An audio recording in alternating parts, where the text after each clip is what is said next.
Mais quel match les gars, quel match on a eu droit. Le genre de match que tu vois que en quart ou en demi-finale, voire même en finale les gars. Une intensité de fou. Des actions à gauche, des actions à droite, ça a été technique, il y a eu de la tactique, il y a eu des changements. Ça a été un match impressionnant les gars, du début jusqu'à la fin, que ce soit pour l'Espagne ou pour l'Allemagne. Franchement ce 1-1 reflète la physionomie du match, mais vraiment à 100%. C'est le match le plus fou que j'ai vu de cette Coupe du Monde actuellement, le plus beau et le plus... Voilà, c'était le plus beau match de cette Coupe du Monde qu'on a eu pour le moment. Et quel match les gars, quel match!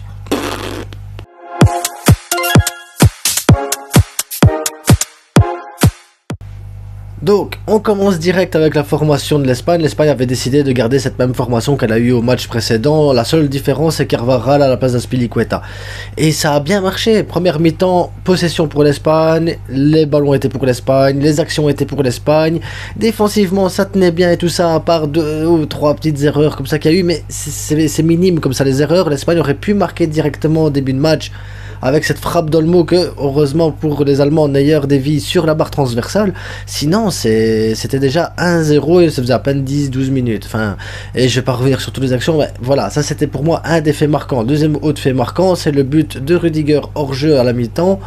Voilà, ça se joue aussi un hors-jeu à 15-20 cm, quoi. C'est pas non plus le hors-jeu de fou. Et on a vu à ce moment-là la défense espagnole qui avait, voilà, montré une fébrilité sur certaines phases de jeu. Ensuite, on commence la deuxième mi-temps, les Allemands ont décidé de presser un peu plus, presser plus haut, et ça a été plus compliqué pour l'Espagne de commencer à sortir et tout ça. Il a fallu le changement de Luis Enrique, où il décide de faire rentrer Morata, et là, bah, ça a changé sur une ou deux actions sur le match, ça a changé pas mal de choses. Morata a le sens du but, pour... Parfois, il a le sens du but. Et là, on a Jordi Alba qui déborde sur le côté gauche. Et deuxième passe décisive de Jordi Alba sur un centre à ras de terre. Premier poteau, Morata qui vient couper, goal. Et le goal, j'étais... Morata. Bref, superbe goal de Morata. Après, les Allemands ont décidé de faire des changements. L'Espagne a fait des changements également. Mais les changements de l'Espagne, là, par contre, j'ai une interrogation. Pas sur les choix de Luis Enrique sur le coup, mais plus sur l'implication des joueurs au moment des changements. Koke, je ne l'ai pas vu. Je l'ai vu rentrer sur le terrain à la place de Gavi, mais après il a totalement disparu sur le terrain. Pourquoi Koke disparaît comme ça? Il sert à rien au final, Koke. Il faudra regarder à un moment donné pour Luis Enrique et analyser pourquoi Koke n'apporte rien sur un terrain de foot. Je sais pas, il y a un gars comme Llorente sur le banc, si tu veux faire sortir Gavi, que tu veux mettre de l'intensité, mais un gars comme Llorente au milieu de terrain, pas Koke. Koke, franchement, enfin bref, c'est pas important ici sur le truc, mais pour le futur du tournoi, voilà, pour le futur du tournoi, il faut absolument arrêter de mettre Koke, quoi. Tout simplement. Ensuite, Ferran Torres il est sorti aussi. On a vu Morata à la place. Asensio qui s'est déporté sur le côté droit. Asensio sur le côté droit que je trouve qu'il apporte aussi beaucoup moins. Ensuite, il a été changé par Iñaki. Et pareil, à part un ou deux sprints, on n'a pas vu grand chose de lui non plus. Après, il faut dire que la défense allemande a été très très forte, très décisif, elle a vraiment rapidité technique et tout ça. Non, on a eu droit à une grosse équipe de l'Allemagne qui vraiment a géré ce match, mais à un niveau, je ne m'attendais pas à ce niveau-là des Allemands, comme je ne m'attendais pas à ce niveau-là de l'Espagne. Ça a été vraiment un très gros match, très intense. Et après, voilà, petite erreur de Laporte en défense centrale, ça repousse mal le ballon, ça dégage mal, ça part. Musiala qui est extraordinaire aujourd'hui. Et voilà, ça met goal avec le numéro 9 qui est rentré, j'arrive même plus à revenir son nom, parce que voilà. Ah, ça a chaud les gars, ça a chaud. Donc, non, très très gros match de l'Espagne, très très gros match de l'Allemagne. Et je dois dire que Pedri a été sensationnel aujourd'hui, Busquets a été très très bon. On a Morata a fait une bonne rentrée, Olmo a été bon aussi, voilà, Jordi Alba a été bon.